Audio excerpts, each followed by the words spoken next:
Udah mau maghrib, sebaiknya kita sholat berjamaah di masjid yuk. Masjid aja ngajak-ngajak. Emang di sana mau dapat duit apa? Bukan begitu. Aku ini kan ketua RT. Harus jadi contoh buat warga. Ribet banget sih, Mas. Mau sholat aja ribet banget sih. Saya sholat, saya enggak. Bukan urusan kamu. Sholat aja sendiri sana. Ibu, kata Pak Ustadz, kalau kita nggak sholat, kita bakal dimarahin Allah. Diam kamu.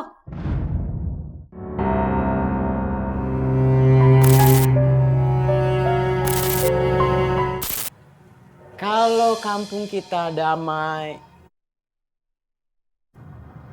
Apa nih? Ngumpul-ngumpul di rumah saya? Hah? Bubar deh. Sebentar bapak-bapak. Mas daripada ngumpul-ngumpul di rumah ini, mendingan Mas kerja terus cari duit yang banyak. Masya Allah, Desi. Jadi bapak-bapak.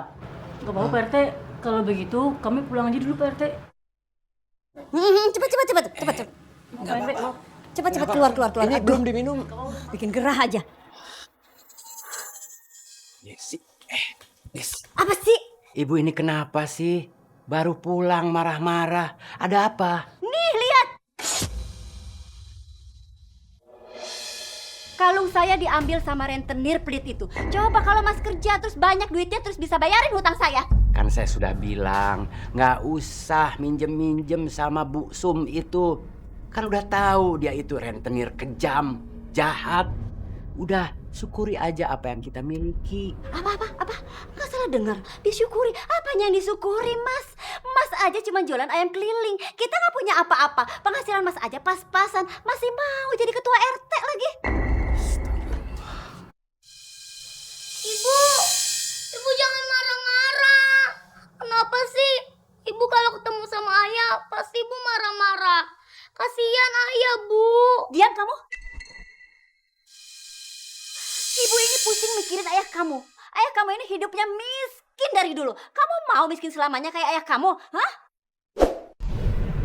Tahu nggak? Hidup miskin itu apes. Apes.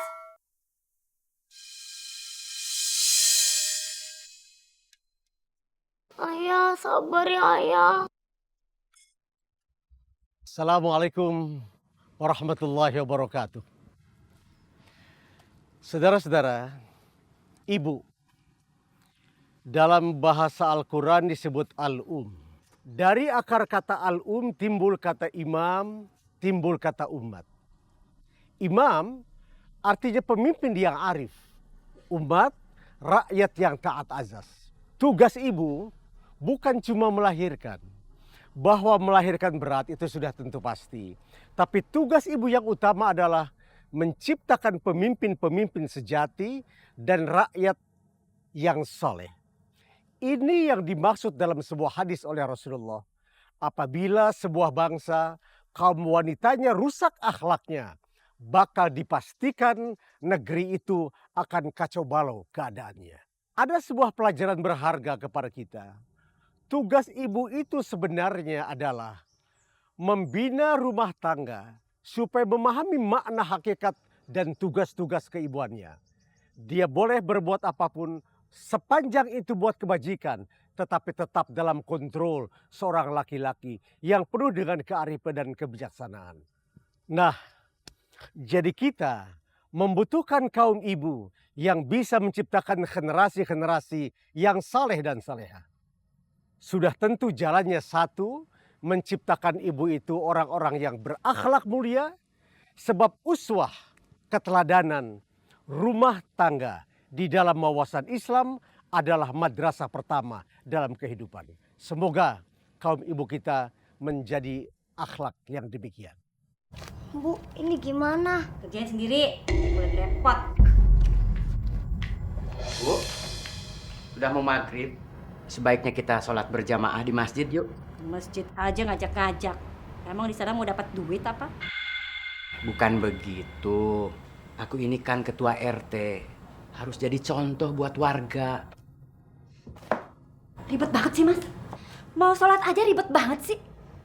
Saya sholat, saya enggak. Bukan urusan kamu. Sholat aja sendiri sana. Ibu, kata Pak Ustadz, Kalau kita nggak sholat, kita bakal dimarahin Allah. Diam kamu. Anak kecil sok nasehatin orang tua, belajar yang benar. Cari duit yang benar.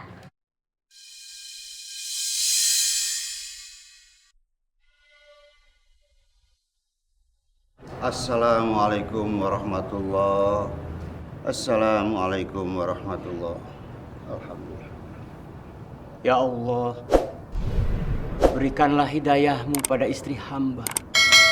Jadikanlah dia istri soleha yang selalu sabar dan bersyukur atas nikmat dan ujianmu. Amin. Astagfirullahaladzim.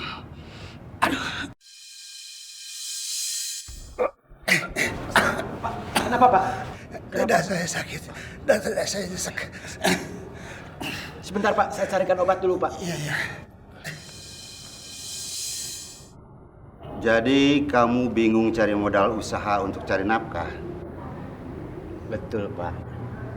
Saya ini mau buka usaha potong ayam yang lebih besar.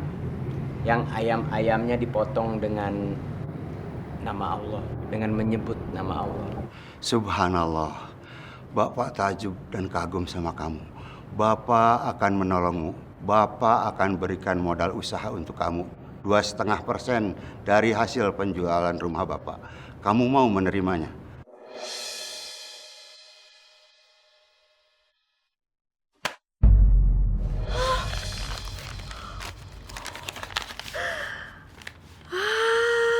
Ini baru namanya rezeki nomplok. Pasti uangnya buat saya semua ya. Sabar, Desi. Sabar. Uang itu diamanahkan buat modal usaha.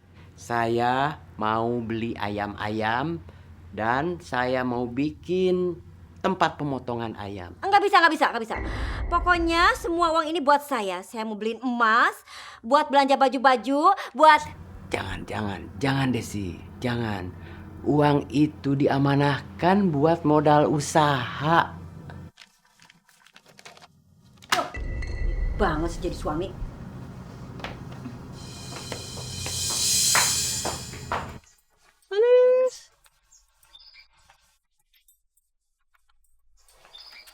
Assalamualaikum Pak Haji. Waalaikumsalam. Gimana Pak? Jadi Pak Anwar ngambil 200 ekor ayam sekaligus Pak? Alhamdulillah jadi Pak. Saya mau mulai usaha pemotongan ayam. Saya mau mendirikan pemotongan ayam yang halal dan bersyariat. Ayam potong yang dipotong dengan mengucap bismillah. Alhamdulillahirabbil alamin. Tapi Pak Anwar sudah hubungi toko-toko dan rumah makan yang ada di sini Pak? Alhamdulillah sudah Pak. Makanya saya berani ambil 200 ekor ayam. Saya doakan usaha Pak Anwar ini semoga lancar dan diberkati oleh Allah Pak. Dan besok pagi-pagi ayamnya segera saya antarkan Pak. Amin. Terima kasih Pak. Baik Pak, terima kasih. Assalamualaikum. Waalaikumsalam. Ayo Safa, kita pulang. Hati-hati Pak ya. Ya.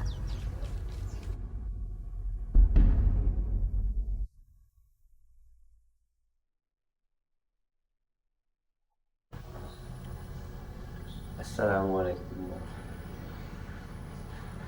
Assalamualaikum.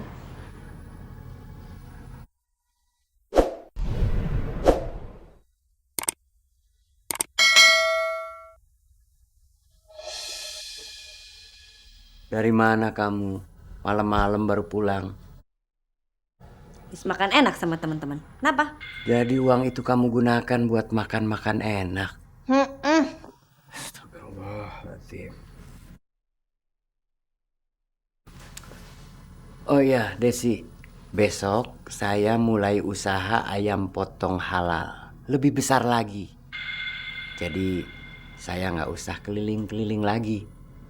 Kamu bantu saya ya. Bantu mengawasi distribusi ayam-ayam ke tempat yang sudah pesan. Apa? Enggak salah. Istri disuruh kerja. Aduh, cari duit itu tugasnya suami. Tugasnya istri itu yang ngebelanjain duit dari suami. Desi, saya tidak menyuruh kamu kerja. Cuma minta tolong mengawasi. Udah deh, nggak usah paksa-paksa saya kerja. Saya nggak mau, capek.